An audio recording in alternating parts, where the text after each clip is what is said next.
des fois je me dis j'ai vraiment l'impression d'être une mauvaise mère, de pas faire ce qu'il faut, etc. Mais ça c'est mon jugement de moi à moi. C'est sûrement pas ce que mes enfants pensent de moi. Tant mieux, mais je veux dire, il faut être aussi réaliste et savoir à ce moment-là évacuer cet émotionnel qu'on a, qui vient toucher à justement le soi parfait, etc. Et donc de se dire en fait, au final, est-ce que c'est vraiment vrai que je suis une mauvaise mère ? Est-ce que c'est vraiment ça que mes enfants pensent de moi ?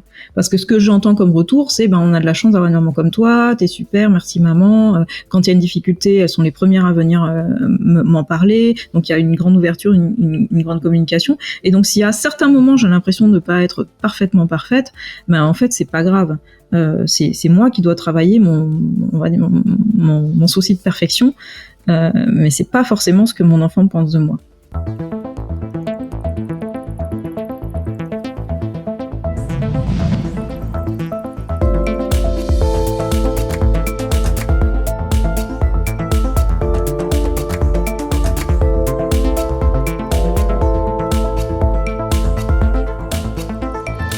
Ce que je me dis, c'est qu'il y a une certaine ironie, en fait. Il y a quelque chose où soi-même, on peut avoir été enfant, justement, très fatigant par rapport aux questions qu'on pouvait poser ou auxquelles on avait besoin d'avoir des réponses et de trouver peut-être les adultes un peu faibles au niveau de leurs réponses et au niveau de leurs certitudes. Et donc, du coup, de soi-même, en tant que parent, retrouver, en fait, la fatigue que nos parents ont pu ressentir à ce moment-là. Parce qu'on a des enfants qui, eux, ne peuvent pas comprendre. Parce que là, quand tu utilisais le mot de relativiser, je me disais, waouh, le courage qu'il faut pour tenter de relativiser face à quelqu'un qui a ce besoin d'absolu. Et du coup, je me posais la question suivante. Au-delà du désir de justice ou du besoin de justice, comment faire rencontrer la frustration de façon plus adaptée et constructive à destination des enfants atypiques? Et ça, c'est un sacré défi. Je pense que c'est presque le plus grand, j'ai l'impression. Alors ça va vraiment dépendre des enfants, mais effectivement la frustration est aussi chez tous les enfants, la frustration, mais elle peut prendre une forme particulière chez ces enfants. Et là, encore une fois, la frustration, c'est quand même une forme de colère. Donc, on est encore dans le registre des émotions, et donc chacun va vivre sa frustration, de différentes manières. Et là encore, en discipline positive, ce qui m'a beaucoup aidé, moi, c'est ce concept qui est une main de fer dans un gant de velours, un peu avec cette idée qu'il faut être ferme et bienveillant à la fois. Et quelle forme ça prend en fait dans l'éducation ? C'est vraiment je t'aime, mais c'est non. Et donc le je t'aime fait toute la différence. Et en plus c'est d'abord je t'aime et ensuite c'est non. Voilà. Donc après bien sûr on met du sens. Là c'est pas l'heure de manger des bonbons. On va passer à table dans une demi-heure. Donc je comprends que t'en as très envie. On valide l'émotion de l'enfant. Je comprends que ça puisse être frustrant pour toi, effectivement, de devoir attendre. Ça doit être difficile ce que tu vis et je le comprends, mais je ne peux pas accéder à ta demande pour telle raison. Ça peut être effectivement des raisons de santé, des raisons de règles, des raisons culturelles. Il y a plein de raisons qui peuvent être amenées. Il faut être aussi honnête et transparent là-dessus. Mais c'est toujours, je comprends, ça doit être difficile pour toi. Et pas de manière... Je comprends, ça doit être très difficile pour toi, et pas avec cette idée vraiment de vouloir enfoncer le clou dans la plaie, mais vraiment avec le cœur. On parle de cœur à cœur. Je suis dans l'empathie. Je comprends totalement que tu puisses vivre, et c'est normal d'être frustré parce que je te prive d'ouvrir ton paquet de bonbons maintenant. On vient de te l'offrir et moi je te le retire parce que c'est pas le moment. Ça peut être très très frustrant. Je comprends et on valide avec l'enfant qu'on comprend son émotion. Et ça change tout. Et après, il y a la règle. Et la fois d'après, il comprend la règle. Il est beaucoup plus, c'est beaucoup plus facile. Ou alors, on va lui dire, écoute, là, c'est non, mais tu l'auras un peu plus tard. Et du coup, on va différer, là encore, l'accès à ce qu'il demande, mais tout en apportant du sens. Donc, c'est jamais facile, parce que en fait, il y a plein de choses qui se jouent. L'impatience du parent qui a envie de faire cesser la crise de frustration, et donc qui est capable de dire c'est non, et puis après plusieurs insistances de l'enfant, on va lui donner. Alors ça, c'est aussi la fuite du parent qui va avoir finalement pas envie de gérer ce que ça génère chez lui, et donc pas facilité, va finir par craquer. Et c'est ok, on a tous le droit de craquer, parce que des fois on a une journée pas possible, qu'on est crevé, qu'on n'a plus l'énergie d'expliquer, de donner du sens, etc. Et que là on a juste envie que tout s'arrête, et donc on va craquer sur le téléphone, on va se faire sauter la limite, voilà. on a tous le droit à des jokers, hein, donc parents, c'est ok. Le tout, c'est d'en avoir conscience et même peut-être de le dire, de dire, écoute, là ce soir je suis fatiguée, donc je vais te débloquer ton téléphone parce que effectivement j'ai pas envie de, qu'il y ait une crise. Mais par contre, ça reste exceptionnel. Et ça n'arrivera pas tous les jours. Voilà, d'être au clair aussi là-dessus. Mais on a le droit aussi de pouvoir parfois laisser tomber parce que l'effort que ça va nous demander, il est important. Mais il faut savoir aussi que c'est parce qu'on est droit et constant dans les règles qu'on impose, etc., que l'enfant va pouvoir comprendre le sens de la règle et du coup l'accepter. Donc il faut pas non plus faire trop, on va dire, d'exceptions ou de lâcher sur les choses importantes parce que sinon il y a plus de sens. Là pour le coup, l'enfant il sait qu'en insistant un peu, il va accéder à ce qu'il veut et du coup il comprendra plus la prochaine fois où vous allez essayer de rester ferme sur quelque chose qui vous semble important. Mhm. Merci pour cette réponse. Du coup, moi, j'avais à cœur de partager, de faire un petit crochet par chez moi, dans le sens où j'ai été un enfant atypique non détecté, on pourrait dire ça comme ça, parce que j'ai appris ça à 32 ans. C'est juste pour les gens qui rejoignent la chaîne, dire voilà, le HPI et l'hypersensibilité me concernent, mais je ne l'ai pas su avant mes 32 ans. Voilà pourquoi j'ai dû être un enfant aussi un peu compliqué à comprendre, puisque moi-même, j'avais du mal à le faire pour moi.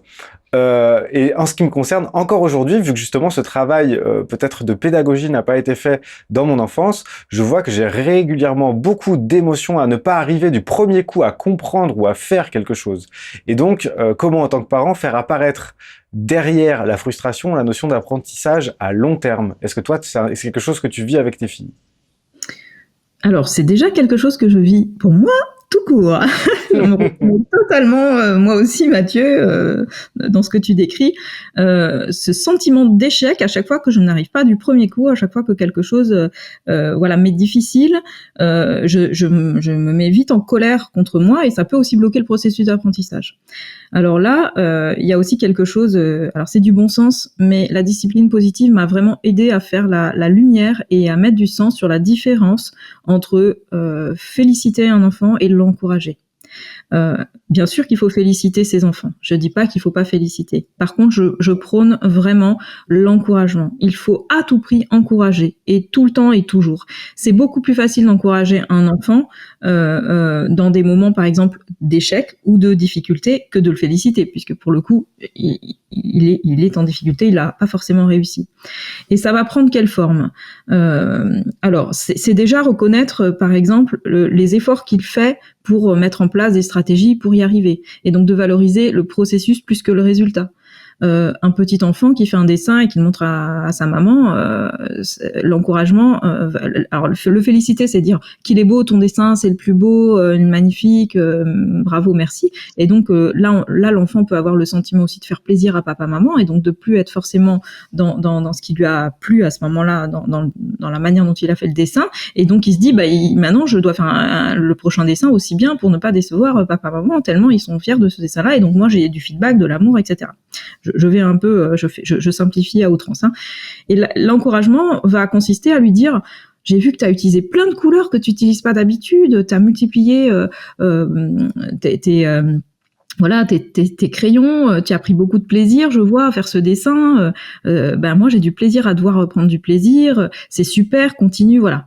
Et donc là, quel que soit le résultat du dessin, peut-être que l'arbre est de travers ou le petit bonhomme, il est pas parfait, mais en tout cas, on a valorisé comment il s'y est pris et ça montre aussi qu'on est attentif à des petits détails comme les différentes couleurs, etc., comme le fait qu'on l'a vu rigoler, sourire pendant qu'il faisait son activité, etc. Donc c'est vraiment important à comprendre et ça peut justement aider l'enfant à sortir de cette frustration face à l'échec ou aux difficultés, parce qu'il y aura toujours matière à encourager l'enfant, quel que soit le résultat.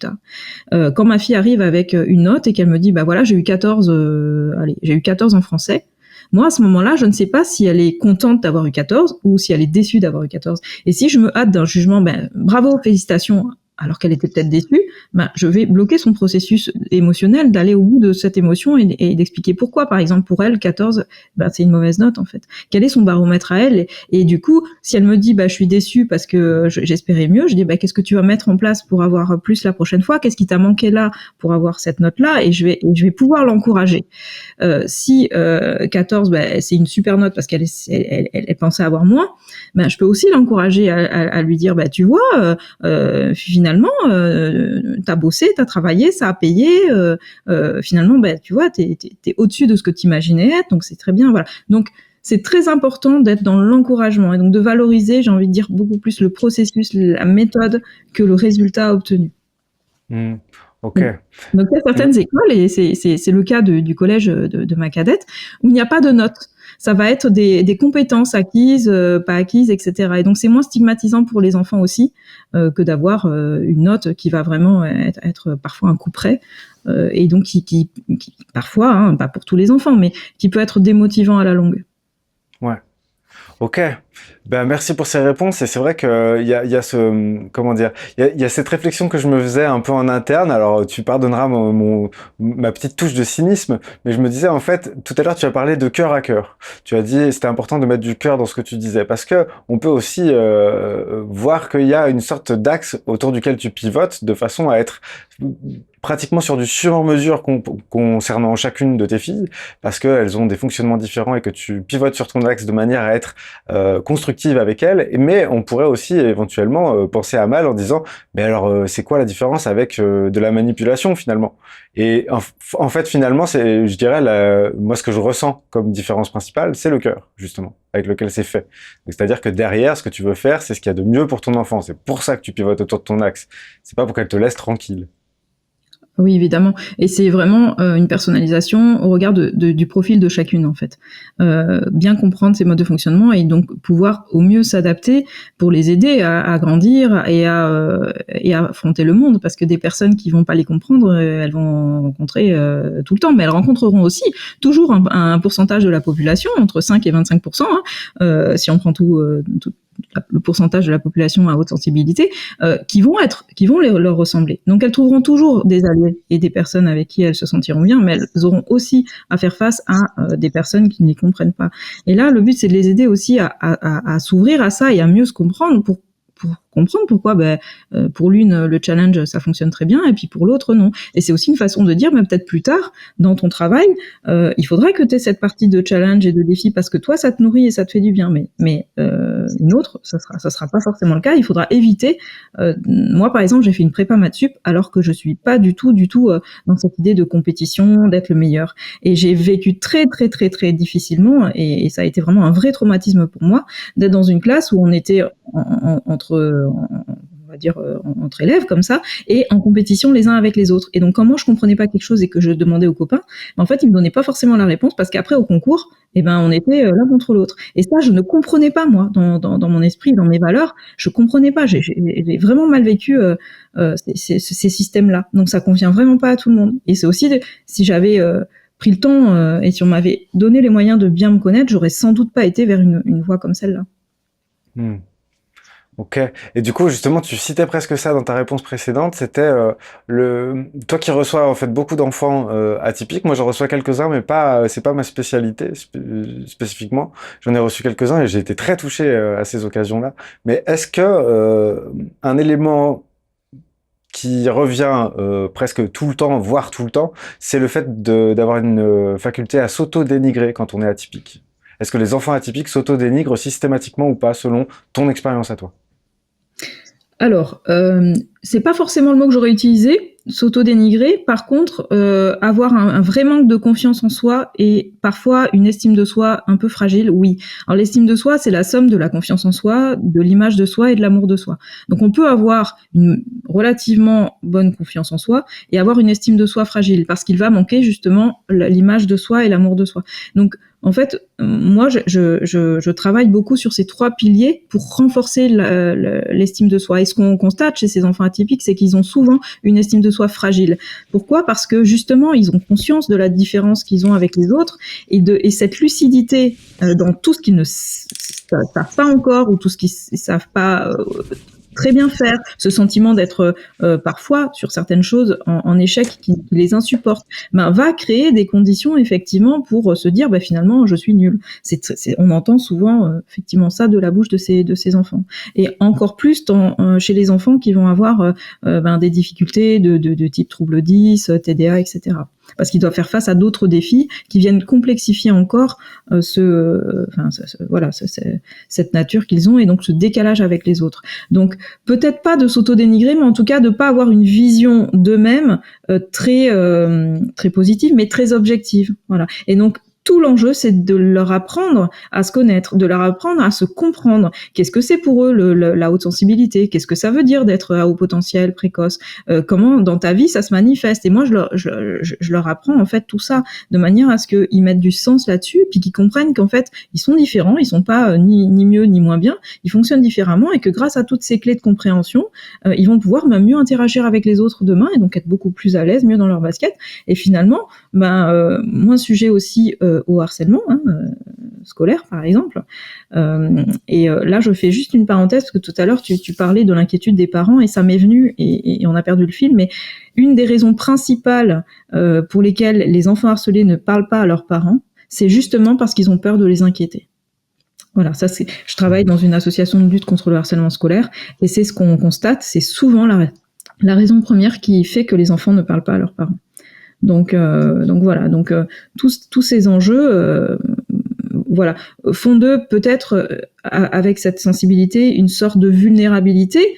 Ils ont l'impression d'être plus vulnérables, et donc de pas être assez forts, etc. Et donc le tout, c'est de leur montrer en quoi on peut transcender cette hypersensibilité en développant cette intelligence émotionnelle qui vont leur permettre finalement de faire de tout ça un atout, une force, et être mieux. Le but, c'est qu'ils soient heureux, bien dans leur basket, que ça soit des adultes plus tard épanouis, agiles en entreprise, et voilà. Et plus on travaille ça jeune, et plus on a des adultes équilibrés, bien dans leur basket, et au clair avec cette différence.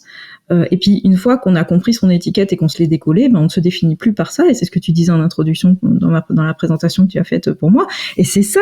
Après on s'auto-définit, et on n'est plus que ça. On est ça là, effectivement, on a compris ce que ça voulait dire, et ça fait du bien aussi de se dire ok, ça explique un certain nombre de choses, puis après on enlève toutes ces étiquettes, et puis on est nous. Et là, la vie est belle, tout est fluide, facile. Mais il y a du travail, je dis pas que c'est facile. Oh, mais je te rejoins là-dessus, en fait, si tu veux, c'est l'importance de la mise en conscience, en fait. C'est-à-dire que avant la mise en conscience, nos atypicités peuvent nous englober sans qu'on comprenne de quoi il est question, puisque on est en incompréhension de quelque chose qui nous concerne. Donc on est en effet Larsen à l'intérieur de nous-mêmes, et donc ça nous obnubile, ça nous prend toute notre énergie d'essayer de comprendre ce truc-là qui nous concerne. Et une fois qu'on l'a mis en conscience, on est plus large, puisqu'on le voit. On peut avoir du recul par rapport à ça. Ce qui fait que plus on arrive à trouver de façons différentes de se rencontrer, plus on est large, et plus on est souple, comme tu le dis, et plus on va pouvoir, en fait, plus on est difficile à déstabiliser, finalement, puisqu'on se connaît déjà à l'endroit où ça peut aller, d'une certaine façon. Et au-delà de l'autodénigrement que je citais juste précédemment, je voulais aller pour finir avec les enfants en particulier, parce qu'après j'ai une autre direction, et j'ai envie de retourner la caméra de ton côté pour voir un petit peu ton expérience de maman. Mais juste avant ça, je me disais, les enfants atypiques, est-ce qu'ils veulent toujours être irréprochables? Je fais le lien entre les deux, si tu veux, mais je tenais à citer d'abord l'autodénigrement, parce que c'est presque un effet, une conséquence finalement du désir d'être irréprochable, que je connais chez moi, mais que je connais chez énormément de gens que j'accueille en séance. Une fois adulte, c'est pas parti non plus, et ça fait partie des choses sur lesquelles on va travailler ensemble. Et quand on est enfant, en plus de ça, il y a, je sais pas, il y a une intensité de ce désir d'être irréprochable, et une frustration qui peut arriver très très rapidement. Comment c'est dans ton expérience, ça? Alors, moi, j'étais plutôt du côté d'être effectivement irréprochable. Et là, ça va aussi beaucoup dépendre des drivers qu'on a pu avoir dans notre enfance. Sois parfait, fais des efforts, dépêche-toi. Voilà. Et donc, les profils qui vont être justement plutôt à vouloir être irréprochables, il y en a quand même effectivement un certain nombre, notamment chez les enfants précoces à haut potentiel. Par contre, on a aussi toute un pan de profils qui vont justement prendre la tangente et être plutôt de type rebelle, et donc d'être à contre-pied de ce qu'on attend parce qu'ils ont sans doute, j'imagine, hein, je suis pas psychologue, mais ce que je constate et ce que j'ai pu voir dans ma propre expérience, ne serait-ce qu'entre la différence entre ma sœur et moi, qui était elle plutôt du côté rebelle, c'est je me sens pas à la hauteur, je me sens pas capable, et donc par cette peur d'échouer, de ne pas être à la hauteur, je prends le contre-pied, je ne fais pas. Comme ça, il n'y a pas d'échec. Comme ça, voilà, je décide pour moi et donc je m'évite finalement une situation d'échec en prenant le contre-pied. Alors, c'est aussi difficile parce qu'on se heurte à des murs et que ça peut être compliqué aussi avec les parents, etc. Mais j'ai envie de dire que là, il n'y a pas... ça dépend vraiment des enfants et de leurs difficultés. Ce qu'on va voir, c'est qu'effectivement, des enfants qui rentrent vraiment, qui ont par exemple un trouble de l'attention ou des troubles 10, etc., ont des difficultés telles que ça les met parfois en échec. Et donc ils vont arrêter de vouloir être irréprochables, arrêter de faire des efforts pour essayer d'être comme les autres parce qu'ils n'y arrivent pas, c'est trop difficile. Et donc eux, ils vont prendre le contre-pied et faire tout l'inverse. Et là où le parent veut que son enfant réussisse et des bonnes notes, etc., il faut lâcher aussi ces attentes-là si on veut les aider, parce que si on reste bloqué sur tu dois travailler, t'as encore une mauvaise note à ta dictée, etc., on va pas les aider en fait à sortir de ce schéma dans lequel ils se mettent en opposition avec le système, mais on va conforter ça, et l'idée c'est de les ramener dans quelque chose par l'encouragement dont je parlais tout à l'heure, etc., par le fait de se confronter à l'échec et de voir ce que ça provoque en nous, ce que ça génère, ce qu'on en apprend, etc. Donc tout ce travail de connaissance de soi pour les aider à revenir dans quelque chose de plus constructif qui va être plutôt de la nature de l'effort. Quel est le petit effort que je peux faire pour faire un petit peu mieux que la fois d'avant, et attention, on ne met pas la barre trop haute. Moi par exemple je dis à ma cadette, le but c'est pas que tu sois première de la classe en maths, des difficultés dans cette matière, je lui dis je veux juste que tu progresses, que tu prennes conscience que tu as des lacunes à certains endroits et que tu mettes en place des choses pour montrer que tu t'en occupes. Les résultats après c'est autre chose, si je vois que tu fais des efforts et que tu t'en occupes et que tu mets en place des choses, moi ça me va, parce que là elle va apprendre quoi? C'est pas les maths qui m'intéressent, c'est toutes les valeurs qui sont derrière. Le goût de l'effort, la persévérance, le fait de ne pas lâcher, le fait de faire face à une difficulté et de l'accepter. C'est tout ça qui m'intéresse. C'est pas qu'elle ait de bonnes notes en maths. Parce que ce qu'elle fait à ce niveau-là, par rapport aux maths, elle saura le faire dans la vie devant une autre difficulté. Ouais, je comprends. Et je te rejoins là-dessus. Ok, merci pour ta réponse. Alors, est-ce que tu es ok pour que je te pose plus maintenant quelques questions concernant ton expérience de maman? Est-ce que c'est ok pour toi? Oui. Ok, super. Eh ben, première question qui est un peu confrontante, c'est est-ce que le plus grand ennemi d'une communication réussie avec son enfant, c'est pas quelque part la peur d'être un mauvais parent, tout simplement? Oui. C'est pas faux du tout, effectivement. Même quand on est coach pour enfants atypiques et qu'on a plein d'outils et qu'on a travaillé le sujet pendant des années, on peut être en difficulté, et c'est mon cas parfois avec mes filles. On dit souvent le cordonnier est le plus mal chaussé, alors je pense pas quand même en être là, mais je suis parfois en difficulté. Pourquoi? Parce que j'ai des attentes, comme tout parent, vis-à-vis de mes enfants, et que donc c'est pas simple quand elles répondent pas à ces attentes, mais ça n'a rien à voir avec mes enfants, ça a à voir avec moi, et ce que je dois travailler chez moi pour ne plus vivre cette frustration de que mes attentes ne soient pas comblées, etc. Donc effectivement, parfois je m'énerve aussi parce que je suis aussi très émotive, je suis aussi une grande hypersensible, et donc parfois des choses me touchent, et donc j'ai tendance aussi à parfois déborder. Et je le dis, voilà, maman là elle s'est énervée, elle s'est emportée ou elle pleure, c'est normal, ça nous arrive aussi à nous, et donc on fait de la pédagogie sur le fait que on est un parent, on est avant tout un humain, hein, donc on est faillible aussi et vulnérable, et c'est ok. Je te remercie beaucoup de répondre justement avec autant aussi directement en fait à cette question-là, parce que c'est super ce que tu donnes directement, c'est-à-dire que oui, à partir du moment où tu as des attentes, ce sont tes attentes. Et donc à ce titre-là, c'est donc quelque chose qui se met entre toi et tes filles. Et donc j'en profite pour élargir dans un truc que j'ai un peu écrit, parce que ça m'a lancé là-dedans en me disant c'est vrai que cette peur d'être un mauvais parent, ça doit être fou.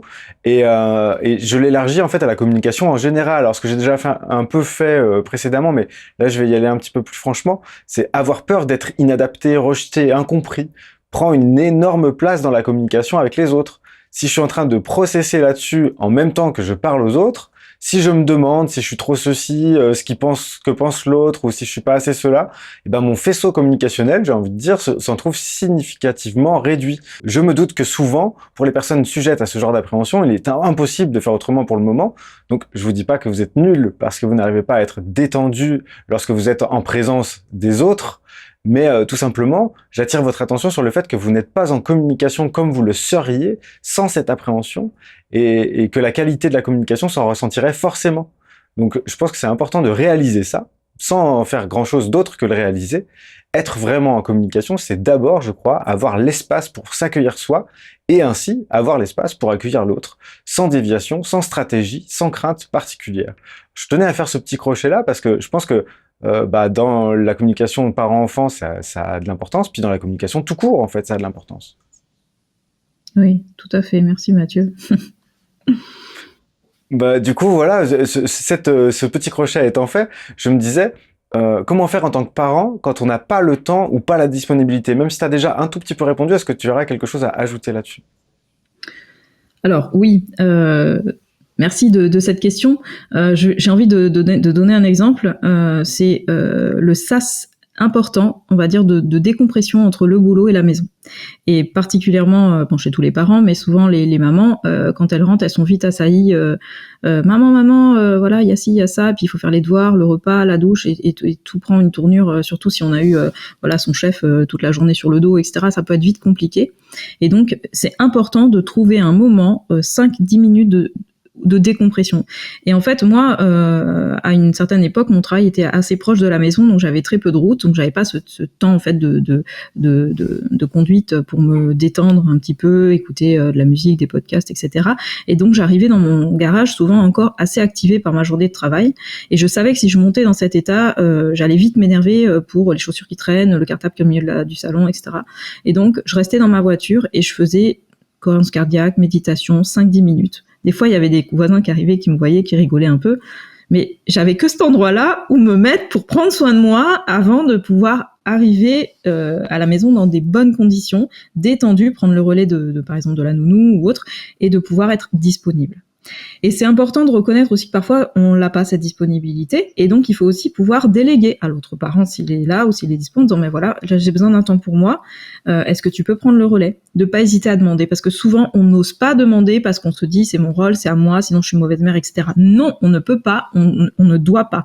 Il faut pas se forcer ou dire à l'enfant, écoute, t'as très envie de jouer avec moi, je l'entends, je le comprends, toujours on valide le besoin de l'enfant, son émotion, mais là maman est trop fatiguée, je ne peux pas. Par contre je te promets, ce soir ou demain, on va jouer, on va, voilà. Donc de s'engager à le faire, et c'est pas juste une parole, c'est-à-dire que le lendemain ou le soir, il faut vraiment y aller et le faire, parce que sinon, la fois d'après, il vous croira plus quand vous lui direz, on va faire un truc plus tard. Donc faut vraiment s'engager, mais il faut être juste avec soi, et donc c'est être honnête aussi avec soi-même par rapport à cet état qui ne nous permet pas d'être en disponibilité. Sinon, on va au casse-pipe, hein. On va se fracasser au mur parce qu'on sera fatigué, tout va mal se passer, on va crier, voilà. Et c'est pas l'idée. Alors si ça arrive et c'est ok, on le dit, et on dit, on est aussi, on est des humains, et de montrer à ces enfants qu'on peut avoir ces moments-là, c'est aussi les rassurer sur le fait qu'on n'est pas parfait et que le but n'est pas d'être parfait.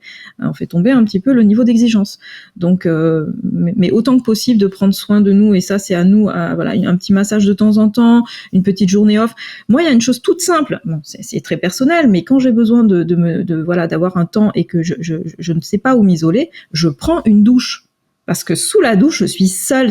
Là, je suis sûre qu'il n'y a même pas le chat qui me suit. Je peux être tranquille sous ma douche, et là, je respire, et ça dure 5-10 minutes, et je ressors de là, je suis mieux. Donc juste de dire au papa, écoute, tu prends le relais 2 minutes, je vais prendre une douche, même si c'est pas forcément l'heure à laquelle je me douche d'habitude, ça peut faire du bien. C'est à vous à trouver ces stratégies, ces petites choses qui vont faire que vous allez suffisamment vous être occupé de vous pour pouvoir être en disponibilité, en ouverture, pour vous occuper des autres, et donc a fortiori de vos enfants. Ok, merci. Je peux te demander le prénom de ton compagnon? Alors moi, je suis séparée du papa de mes filles, donc mon compagnon aujourd'hui s'appelle Grégory. Il n'a pas d'enfant, par contre, il est très concerné par l'éducation de mes filles et il est très aidant dans la manière dont je gère les enfants, mais surtout les moments de crise, etc. Et d'avoir un regard neutre de quelqu'un qui amène en toute bienveillance en fait le pas de côté qui est parfois difficile à faire soi-même, ben ça aide beaucoup. Alors certes, ce sont pas ses enfants, mais voilà, il s'en occupe beaucoup, il les aime, et surtout, il a envie de m'aider à avoir ces angles morts que parfois je ne vois pas. Voilà, donc c'est vraiment important, à mon sens, d'être vraiment dans la communication. Donc le papa de mes filles, il n'a pas forcément cette dimension d'hypersensibilité. En revanche, il était très ouvert et toujours à l'écoute de ce que je pouvais lui expliquer. Et quand je partais en déplacement et qu'il me disait, par exemple, Naïs arrête pas de se relever, j'arrive pas à la coucher, je lui disais hop, stop, c'est qu'elle a quelque chose à déposer. Donc ça sert à rien de l'engueuler et de la recoucher systématiquement. Il faut qu'elle vide son sac. Il y a quelque chose qui doit être posé. Et donc après il y allait un peu plus finement. Comment s'est passée ta journée? Il y a quelque chose qui t'a contrarié. Et hop, ça sort petit à petit.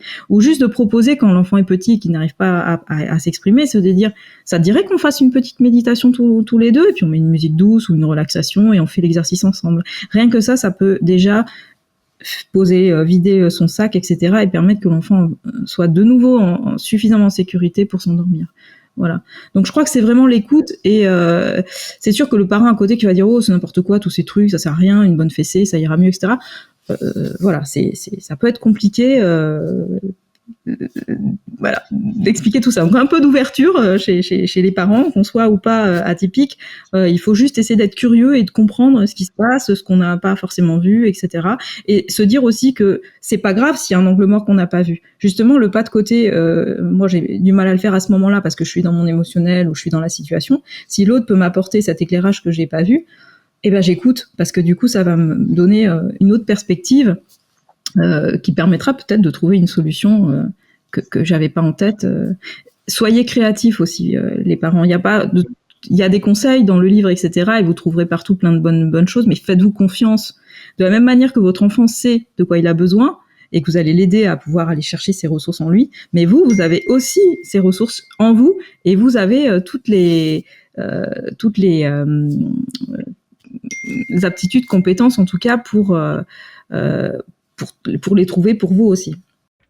On parle souvent du principe qui consiste à devoir revisiter sa propre enfance et sa propre éducation à l'arrivée d'un enfant. Est-ce que ça a été le cas pour toi? Et si oui, quelle forme cela a-t-il pris? Est-ce que tu veux bien nous en parler?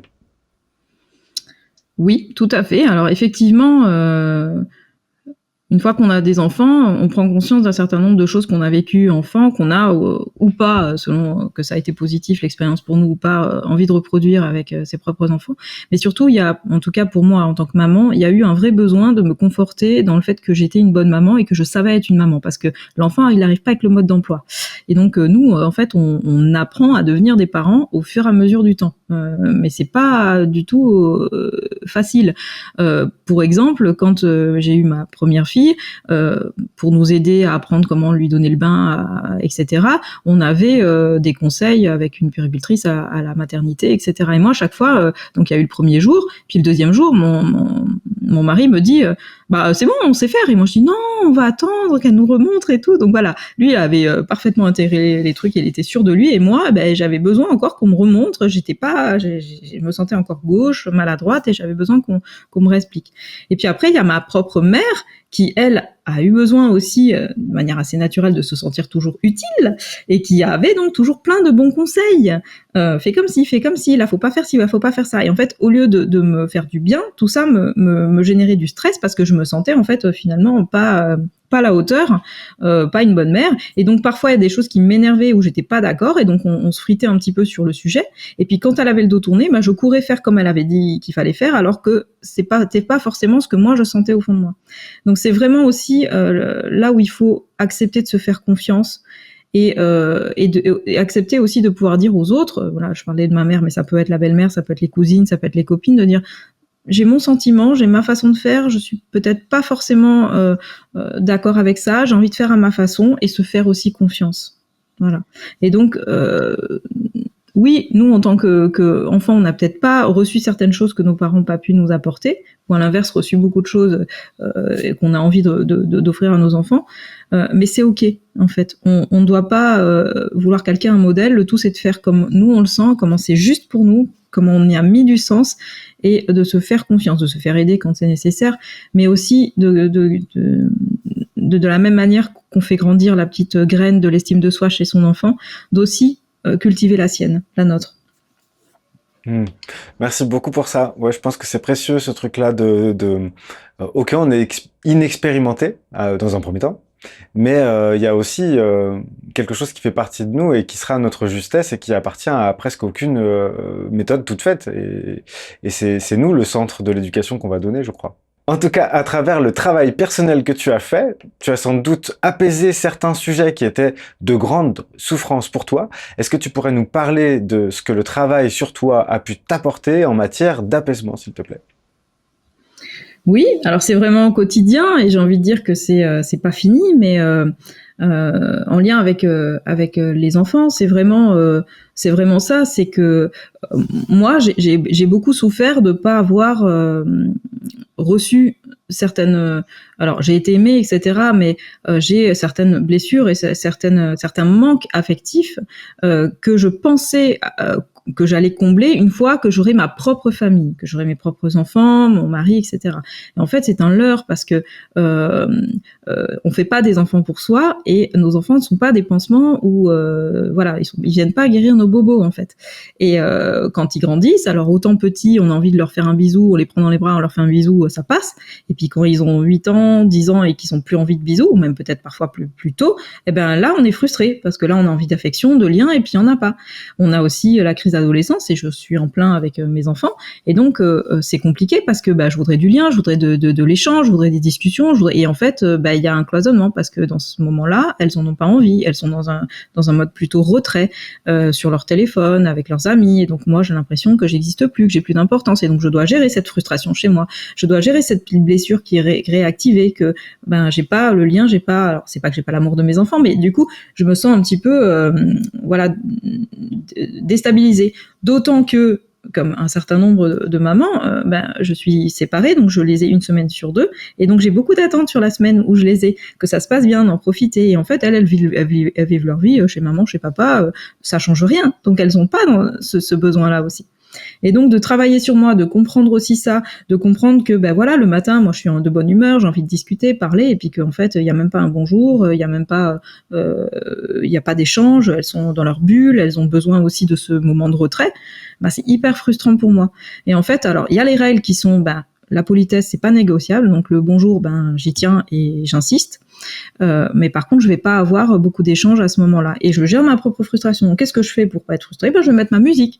Je vais déjeuner un peu en différé par rapport à elle, de manière à pas me retrouver confrontée à un silence de mort autour d'ados concentrés sur leur bol de céréales, sans échange, pour éviter justement ce moment qui est pas confortable pour moi. Mais je vais lâcher l'attente que j'ai. Je ne leur reproche rien. Voilà, à un moment donné, j'ai voulu proposer une sortie. Et alors ma grande me dit j'ai pas envie. Ah mais en fait oui mais c'est vrai que toi ça te ferait plaisir, tu nous as pas beaucoup. J'ai hop stop. Moi j'ai envie de sortir. Qui a envie vient, mais si vous avez pas envie c'est complètement ok pour moi.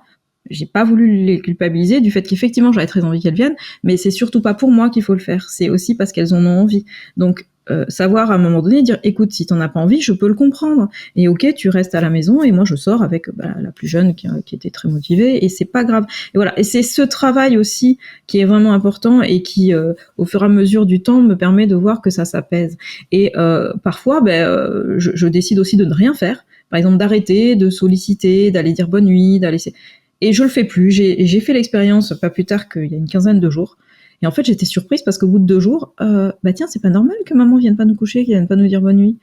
Et hop, ça sort de sa chambre et ça vient, pas de loup, bonne nuit maman, bisous, à demain, voilà. Et en fait, en arrêtant de vouloir trop bien faire et de vouloir toujours faire, j'ouvre un espace qui permet à l'autre de venir vers moi et en fait de me proposer, de me proposer, ou du moins d'avoir une attitude que je n'attendais plus parce que je n'ai plus d'attente et que je me suis occupée de moi à d'autres niveaux. et de permettre ça.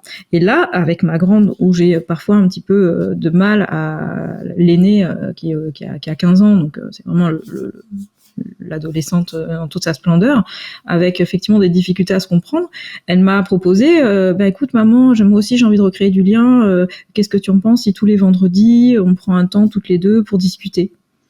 Je trouvais ça génial et ça m'a vraiment surprise parce que j'ai pas demandé ça, j'attendais rien et il y a eu voilà cette opportunité qui est née du fait que j'arrête aussi d'être tout le temps en demande et etc. Et donc c'était par message, j'ai acquiescé et ce matin elle est venue vers moi en me disant on n'a pas encore mis en place notre petit moment mais il faudra qu'on le fasse, etc. Donc voilà, ça ouvre des portes et tout est possible et donc voilà, je trouve ça génial. Bah, je me réjouis pour toi et chouette, merci pour ces exemples. La question que je posais, en fait, je vais la reposer différemment parce qu'en fait, ce que je me demandais, au fond, même si j'ai beaucoup apprécié ta réponse, il n'y a pas de souci, hein, c'est juste, je me dis, il y a peut-être quelque chose à cet endroit-là, c'est de dire, évidemment, vu ton métier, a priori, c'est que tu as fait un certain travail sur toi, tu es allé te rencontrer dans des zones, tu as eu besoin, en tout cas, d'aller dans la compréhension de qui tu étais pour mieux vivre qui tu étais. On peut dire ça comme ça va? Oui. Ok. Et donc, cela étant, tu as apaisé des zones de toi, des choses qui devaient être moins confortables fut une période, et notamment pendant ton enfance, où peut-être c'était pas calmé ces trucs-là. Et donc, ce que je me posais comme question, c'est est-ce que ce que tu as calmé chez toi avant de devenir maman, ou avant de devenir, par exemple, maman de la dernière, on pourrait dire, si ça se trouve, est-ce que ça fait que ce ne sont pas des sujets qui sont actifs chez tes enfants? Est-ce que je suis clair dans ma question? Ah oui, alors je comprends mieux. Alors si effectivement, en fait, on est en travail perpétuel parce qu'on prend conscience finalement des choses qui sont pas apaisées au fur et à mesure qu'ils se réactivent. Donc c'est pas toujours évident, mais si je prends par exemple le sentiment que j'avais de toujours devoir en faire plus pour être aimé, de toujours devoir prendre la responsabilité de tout le monde, par cette empathie que j'avais, d'être un peu le sauveur, de vouloir toujours faire au mieux, et donc de prendre sur moi et à ma charge beaucoup trop de choses. C'est quelque chose qui est vraiment très fort chez moi et qui l'a été aussi à la naissance de mes enfants par rapport à la responsabilité que j'avais d'être une maman et d'être en plus une bonne maman et de devoir être une maman d'enfant atypique et donc tout ça. Alors, est-ce que je constate que en ayant travaillé ça et en étant beaucoup plus apaisée sur ce sujet-là, c'est plus apaisé chez mes enfants? Alors, oui et non. Oui, dans le sens où on est modélisant pour ses enfants et donc forcément, en leur montrant par l'exemple qu'en fait tout n'est pas de ma responsabilité, que j'ai la mienne mais elles ont la leur, que je leur laisse aussi leur part à gérer, que ce soit aux enfants, aux conjoints, aux amis, à la grand-mère, etc. Donc il y a ça qu'elles voient et qu'elles constatent et donc qu'elles prennent comme modèle de comment est-ce qu'elles doivent faire aussi de leur côté. Mais il y a aussi une certaine nature de par leur propre sensibilité, haute sensibilité, etc., qui va faire qu'elles peuvent aussi avoir ces petites blessures-là. Et donc moi je les repère et donc je peux les aider encore plus à en prendre conscience et à s'en libérer. Mais elles auront de toute façon très probablement le travail aussi à faire. C'est pas parce qu'elles ont eu une maman coach qu'elles auront pas forcément besoin de faire un travail personnel plus tard ou même déjà assez jeunes. On peut pas les préserver de tout. Il y a aussi une propre autodétermination, un propre rapport au monde et à ce qu'on a pu vivre, ne serait-ce qu'in utero. Et dans ce cas, on n'en a même pas conscience. Moi, voilà, j'ai eu j'ai vécu des choses très difficiles pendant mes 2 dernières grossesses. Je pense que ça va aussi avoir des conséquences sur le développement chez mes enfants et peut-être créer plus tard effectivement des blessures ou des choses qu'elles auront à travailler et dont elles n'ont pas conscience et que moi je perçois pas pour le moment non plus. Pour mettre le doigt dessus. On n'est pas forcément les meilleurs non plus pour aider nos enfants sur ces parties-là, sur ces zones-là. Parce que ça vient forcément souvent faire écho à quelque chose et que parfois, on est, malgré nous, on fait de notre mieux, mais on peut être responsable indirectement de ces de ces comportements, enfin de ces blessures qui peuvent naître chez notre enfant. Donc voilà, un parent qui va tout le temps en pensant bien faire avec la meilleure volonté du monde, comme était mon père qui était enseignant, qui voulait toujours que j'ai des bonnes notes, etc. Je ramenais un 17 et il me disait pourquoi t'as pas eu 20, parce qu'il savait que j'étais capable. En fait, moi j'ai toujours l'impression qu'il faut faire plus, que je suis pas à la hauteur, que je fais jamais assez bien, etc. Donc c'est sûr que quand on est dans ce fonctionnement-là, chez notre enfant, on va faire naître aussi cette idée que ça n'est jamais assez. Donc, une fois qu'on l'a soigné chez nous, c'est une chose, mais peut-être qu'on l'a déjà transmise. Et donc, c'est comment est-ce que j'aide mon enfant maintenant, comment je la repère. Il est jamais trop tard pour bien faire. Il y a des parents qui viennent me voir, qui ont des enfants qui ont 18, 20 ans et qui me disent maintenant c'est trop tard. Je dis non, c'est pas trop tard. Vous restez le parent, vous allez rester jusqu'à leur mort. Et ils sont en plein début de leur vie d'adulte. Et donc, maintenant, vous pouvez encore rectifier les choses. Et vous pouvez dire, là, j'ai été trop dur. Moi, un jour, mon père m'a dit, je vous ai imposé un certain nombre de règles trop jeunes par rapport à certains moments. Vous étiez pas en état de les comprendre, de les intégrer. Et donc j'ai été un peu trop stricte, un peu trop dure. Rien que le fait qu'ils me disent ça, même si j'étais déjà adulte, ça m'a aidé, ça m'a fait du bien et ça a permis de soigner en fait certaines choses que j'avais, certaines blessures, de me dire en fait c'est reconnu. Mais c'est très important, il n'est jamais trop tard pour bien faire. Je pense que vraiment c'est une phrase importante de l'échange qu'on a, même si ça peut sembler être une phrase toute faite, mais je pense qu'avec l'échange qu'on est en train d'avoir, ça n'en est pas une. Donc je te remercie pour ça. Et puis il y a quelque chose qui attire mon attention, c'est le fait que tu dises, à demi-mot, j'entends que tu distingues ce que tu peux apporter à tes filles de ce que tu peux apporter aux enfants qui viennent te voir dans ton activité professionnelle. Tu ne peux pas apporter la même chose à tes filles qu'à ces enfants que tu reçois. Comment c'est pour toi ça? Alors c'est pas évident parce que alors je fais aussi bien sûr avec mes filles, mais il peut y avoir une réaction un peu de rejet, de retrait de la part de mes enfants par rapport à mes conseils ou à ma posture de coach, parce qu'effectivement c'est aussi la déformation professionnelle et donc je dois faire attention à ça parce qu'elles savent que c'est mon métier, que je le fais avec voilà les clients que je peux avoir et donc quand je commence à leur poser un peu trop des questions de coach, j'ai des retours c'est bon, arrête de faire ta coach, etc. Donc il peut y avoir un petit mécanisme de rejet parce qu'ils savent que c'est mon métier et que là tout de suite je rentre avec on va dire mon laser, mes compétences, etc. et qu'elles ont pas envie de se faire décortiquer par la coach. Donc ça c'est pas évident. Donc dans les trucs et astuces de coach que je donne dans mon livre, c'est vraiment juste adopter des petites choses tout en restant dans la posture de parent, parce qu'on ne devient pas le psychologue, le coach, le médecin de son enfant, ça c'est sûr. Et donc ça peut être difficile à certains moments parce qu'il y a un rejet. C'est très difficile par exemple de faire les devoirs avec ma cadette parce que elle a peur du jugement, du regard que je peux porter sur elle, de tout ce que je vais analyser dans sa manière de faire qui pourrait pas être au top, etc. Donc là plutôt que d'aller à la confrontation, il faut lâcher, soit déléguer si c'est possible, ou lui rendre son autonomie et donc vérifier qu'elle est autonome et que donc dans les résultats c'est efficace. Parce que c'est pas le tout de laisser son enfant se débrouiller tout seul. Si après les résultats sont pas à la hauteur, c'est qu'il y a peut-être des choses à revoir. Et donc c'est de dire ok, tu vois tes méthodes elles ont l'air de pas être très efficaces. Comment est-ce que tu pourrais faire? Qu'est-ce qui pourrait manquer? De quoi tu as besoin? Tu sais que je suis là et si tu as besoin d'aide, je suis là. Mais voilà, je te rends ta responsabilité tout en te montrant qu'il y a peut-être encore des choses à revoir. Et donc c'est plus là que j'attends de toi que tu puisses le faire parce que ça sert à rien d'y aller en force. C'est vraiment contre-productif, surtout avec ces enfants-là. Ouais. Ouais, je te rejoins là-dessus et j'avais presque envie de te demander à un moment de notre échange, et je le fais là, t'es pas obligé de répondre, mais j'imagine que des fois dans le regard et dans la réaction que peuvent avoir tes filles à ce que tu leur proposes, aux conseils que tu peux leur donner ou même aux réactions qui peuvent être les tiennes du fait d'être atypique également, et puis d'être humaine tout simplement, ça fait quoi de sentir qu'on est le bourreau même momentanément dans le regard de son enfant? En fait, ça, c'est la sensation que je peux avoir à certains moments, mais c'est pas du tout la réalité de ce qui se vit de l'autre côté. Et ça, c'est vraiment important aussi. Encore une fois, des fois, je me dis, j'ai vraiment l'impression d'être une mauvaise mère, de pas faire ce qu'il faut, etc. Mais ça, c'est mon jugement de moi à moi. C'est sûrement pas ce que mes enfants pensent de moi. Tant mieux, mais je veux dire, il faut être aussi réaliste et savoir à ce moment-là évacuer cet émotionnel qu'on a, qui vient toucher à justement le soi parfait, etc. Et donc de se dire en fait, au final, est-ce que c'est vraiment vrai que je suis une mauvaise mère? Est-ce que c'est vraiment ça que mes enfants pensent de moi?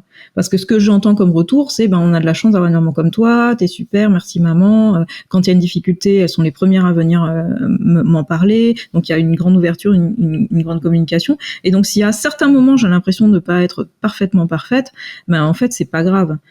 C'est moi qui dois travailler mon souci de perfection, mais c'est pas forcément ce que mon enfant pense de moi. Ok, Donc, super, on en merci. revient toujours au fait de travailler sur nous. Non, mais moi je trouve ça super parce que vraiment tu réponds spontanément et sincèrement et je trouve ça très aidant parce que ouais, je sais pas, je te remercie pour cet échange, vraiment c'est super chouette.